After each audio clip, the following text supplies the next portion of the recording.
तर आपण बातमी बघतोय पावसासंदर्भातली। मुंबईमध्ये काल रात्रीपासून मुसळधार पाऊस पडतोय, यामुळे समुद्र देखील खवळलाय।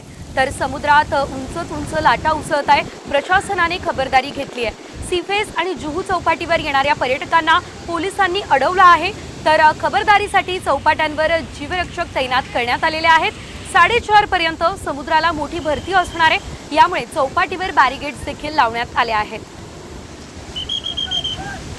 मुंबईच्या पश्चिम उपनगरात काल रात्रीपासूनच मुसळधार पावसाला सुरुवात झाली। तरी मुंबईचे जे समुद्र किनारे आहे, या समुद्र किनाऱ्यावर मोठ्या प्रमाणात पाऊस पडत असल्याचं देखील पाहायला मिळतं आणि याचा परिणाम कुठेतरी जो आहे तो समुद्र किनाऱ्यावरती ज्या लाटा उसळतात, त्या लाटा उसळताना देखील पाहायला मिळते। मात्र या पावसाचा आनंद घेण्यासाठी जे मुंबईतील जे पर्यटक आहेत, हे समुद्र किनाऱ्यावरती आलेले आहेत। मात्र त्यांना या ठिकाणी असणारे मुंबई पोलीस असतील किंवा महाराष्ट्र सुरक्षा रक्षक जे आहेत, ते जवान जे आहेत, यांच्याकडून या ठिकाणी ते पर्यटकांना बंदी करण्यात आलेली आहे। पावसामध्ये अनेक पर्यटक जे आहेत या ठिकाणी समुद्रात बुडाल्यामुळे मृत्यू पावल्याचा इतिहास आहे आणि यानंतर मुंबई पोलिसांकडून आता कुठेतरी या ठिकाणी जागरूकता म्हणूनच अगोदरच या ठिकाणी पर्यटकांना रोखण्यात आलेलं आहे। म्हटल्यामुळे कुठेतरी निराशा जरी पर्यटकांच्या पदरी पडत असेल तरी देखील मात्र या ठिकाणी आता सुरक्षा म्हणून हे उपाययोजना करणे गरजेचं आहे। कॅमेरा पर्सन महेंद्र सर, मी संजय गर्दे, साम टीव्ही न्यूज, मुंबई।